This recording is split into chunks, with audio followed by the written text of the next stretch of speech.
But today, what I wanted to do was kind of piggyback off what we did on Saturday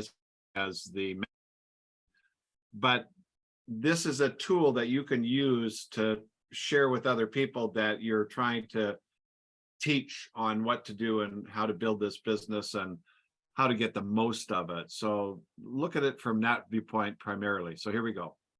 How does the business work? Well, it works based on communication. Now, let's put everything in perspective so that, we're dealing with what we need to deal with. Nikken is like any other business in that you must do stuff to make it work. I mean, I think that's pretty obvious. You must put in the time. You must learn what to do. You must practice as much as possible. You must communicate with others. Nikken is unlike all other businesses in the benefits that are available. And this is critical for you to understand. You can control your time, which is one of the most wonderful things. Anyone can learn what to do here, and you can control your outcomes, which is really quite interesting. The basic idea of what one does as a Nikken distributor is no different from any other business or career in the world that offers a product or a service, except in the outcomes and benefits that you create. Number one, you don't have a boss, but you do have support and help. You can work from anywhere you want within the company footprint, and you can work when you want based on your time frame and your schedule. Now, in order to get what we want first, you need to know what you want. This is an interesting concept, but you really have to identify what's important to you, because that's got to be the objective. That's got to be the goal. Next, we need to understand what needs to be done as a distributor so that the company will pay us, and then we can get what it is we want. So what is it we want is first. Next is what needs to be done to get it. And that's followed by the activities that are known to get results. Now, all results occur by doing or not doing. This is fascinating also. And success comes about by learning and doing the right activities. So with knowledge, okay, when you learn something with knowledge, you then can take more responsibility.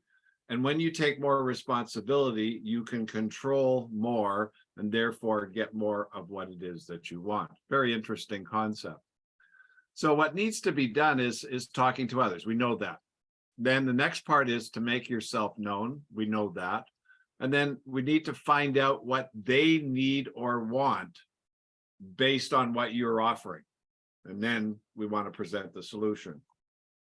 So the key here is learning what to say so that you can find out what the person whom you're speaking with needs or wants, and then present the solution so that they understand what you're saying and then can think about what you're presenting so it could be used to solve an identified life issue, so that they could apply it. And that's the key issue. So let's take a look at this, and I'll give you a real life example. And so let's say I've got to have a group of people I want to talk to. So I'm going to say hi, and let's say I'm talking to Bob. I'm going to say, hi, Bob, and then get into social chit chat. How are you today? What's going on? Is life treating you well? The usual stuff. And then I'm going to ask this question. And I really want to be direct here, and I want to show you what this does. So the reason I'm calling is I wanted to know if you'd be interested in making an additional $2,500 to $5,000 per month. That's my question. That's how I opened up most, if not all, of my conversations once I had somebody that I was talking to. Now, a number of things can happen here. First off, they could say yes. I mean, that would be wonderful if they did. Or they could say, well, what are you talking about? They could also say no. They could say, are you kidding? or is this some kind of investment? So what I found in my history is they could basically say anything. So this opens the door to this. Therefore, you need to be prepared for whatever they say. But, and here's the but, what are you looking for? You're looking for somebody to say yes. And that, of course, this can happen in many different places in your conversation. So what I learned was I needed something to grab their attention with. So right now, 2023, for us, I would go with the problems of our water and all the chemicals and all the bad stuff and all the physical challenges and bad effects, like headaches and dizziness and weakness and muscle cramps and low blood pressure and dark urine, rapid heartbeat and sleepiness. I mean, this is what low water, bad dehydration or dehydration causes, right? We know the medical community says this, it's public information. It's not hidden. It's out there, but most people aren't paying attention. Now, I might follow that with, did you know that the medical profession states that 100% of the population is clinically dehydrated because they don't drink enough water? And did you know that in our area, the quality of water is, and then I would throw in my research, again, research, what's going on with your water? What's the quality of it? What's chemicals are in it? What are they saying about it? Good, bad, or indifferent? And for most places, basically the reports are really bad. Very poor and unhealthy. You got to use filtration, et cetera, et cetera. And that's why so many people go to a system or go buy bottled water or whatever the case is. So again, do your homework, do your research, have the information available. Now, here's the key. When I did my research on this, I found out there were about 150,000 households. You can do the research for your area in my zone that all use drinking water. And this represents a market potential of about 100 million. That's why I jumped in. Now, how did I get that? Just so you understand that. So I took a look at, if I had 150,000, I got my handy calculator here. I always use that. And 150,000 households, and they all spent 15 or say $500. Let's do that again. 150,000 times 500. That's $75 million. Just if they spent 500. So again, it's what's the potential? I want to see what's cooking here, and I'll give you some examples of this later on so that you understand where we're going. Now, I was wondering if you might be interested in sitting down and taking a serious look at this with me.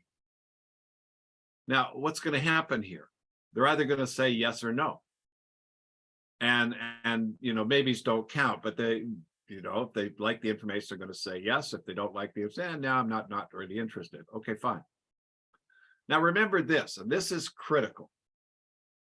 Beauty's in the eye of the beholder. And if they get what you're saying initially, and they're in the need to earn, then you've got a real good conversation. You could have a real good conversation on how it works and what to do. I'm going to give you my example. When I first heard about this, the gentleman said to me, Dave, imagine if you owned a Coca-Cola machine on every corner of every street, and whenever somebody bought a Coke, you made a nickel. Well, that statement created a lifetime network marketer in me. Now, I didn't do it 100%. I did other things, so on and so forth, but you get the idea. It's what the whole trick here. The whole key to being successful is to communicate what to others so that they understand and can think with what you're saying, and then apply it to their life circumstance and situation. So gather your information for your approach. And again, for me, right now, because of what's going on with water, there's so much ammunition for you to use that. And I'll show you something else about this.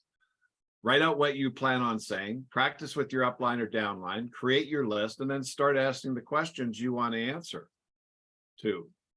It's really quite that simple. So I'm going to tell you about my first story, Howard. Now, Howard was a business partner. He was also an employee of mine, and he was great on the phone. He was great at communicating. And I phoned him up one day when I didn't put him on my list originally, but I phoned him up later, and once I realized I should, and I called him up and I said, Howard, I found the goose that laid the golden egg, my opening line. And he said, well, what are you talking about, Dave? So he responded exactly like I said. He was, what is this? And I said, well, I just saw an article in Time or Life magazine that said that 50% of the population can't sleep. And I ran into this Japanese company, and they've got this new technology, and it's regarding sleep.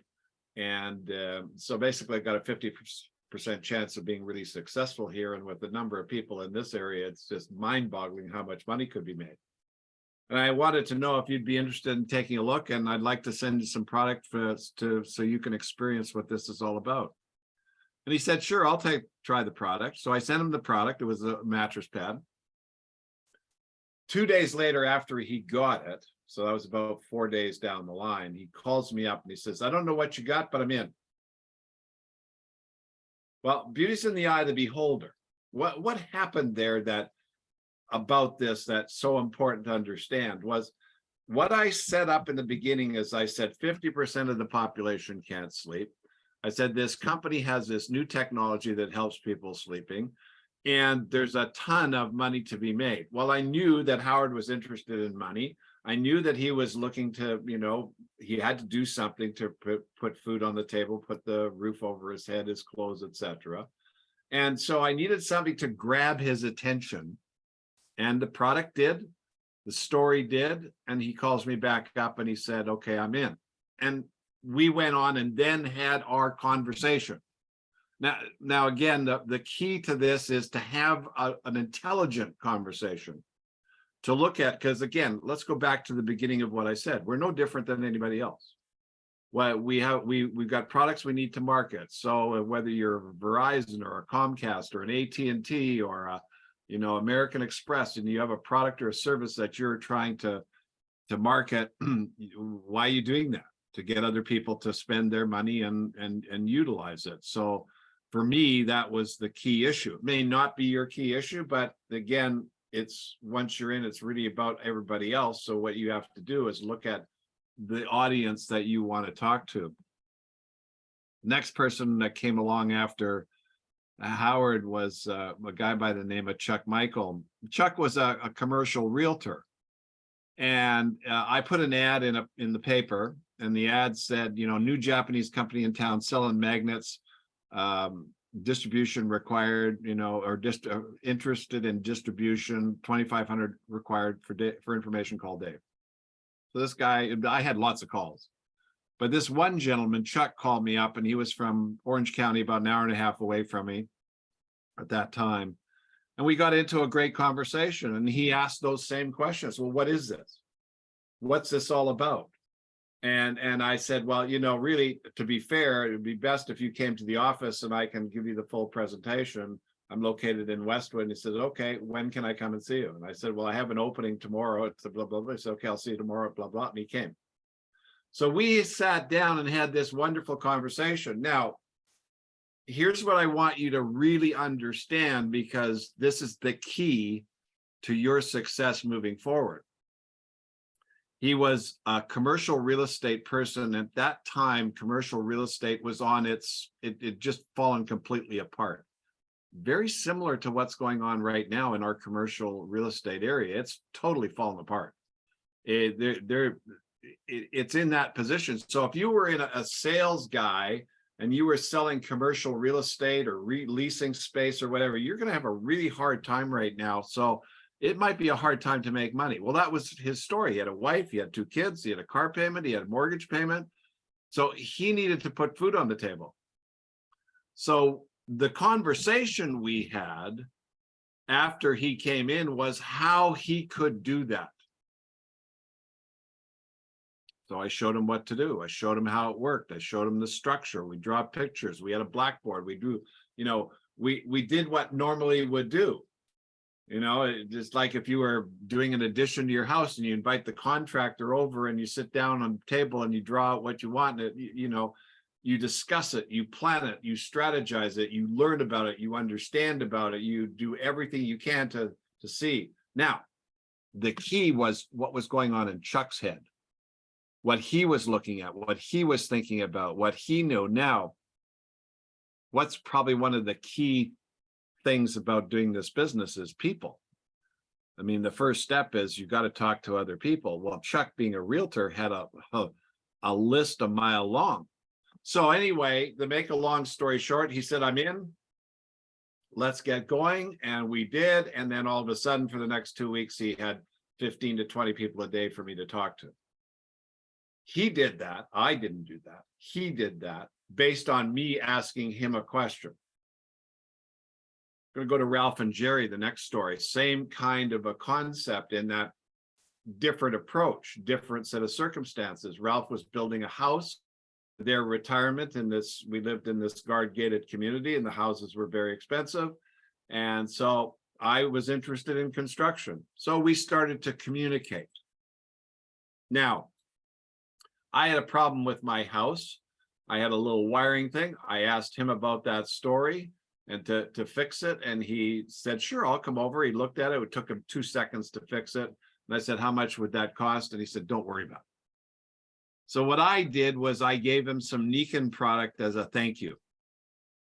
Now, I didn't know what this was going to do, but to make the story shorter, a couple of weeks later, he calls me up and said, what do you do? And that was precipitated because somebody said that the product I gave him was very expensive.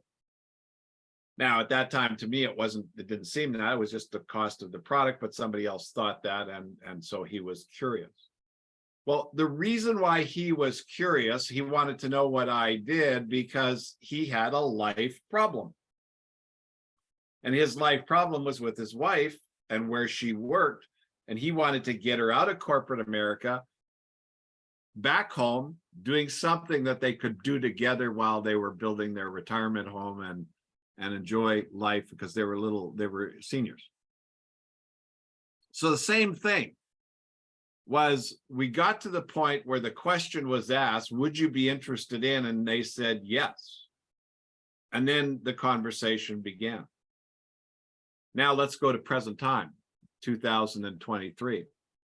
We start a new program. We start January with the Powerhouse, and I want to be a part of it. So I've got to put my feelers out there. I've got to put a name on a list. I got to find somebody to talk to. I threw an ad in a specific area and I got a number of responses, but I got this call from a gal, Janori, from the Atlanta area. And again, same thing.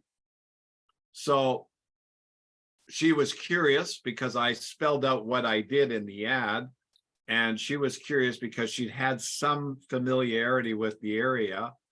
And I answered all her questions. And, one of the questions was, well, what do you want? And she laid out exactly what she wanted.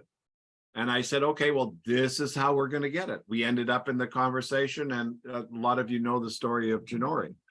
And she's moving on now and doing extremely well. And that's the idea of how this all works.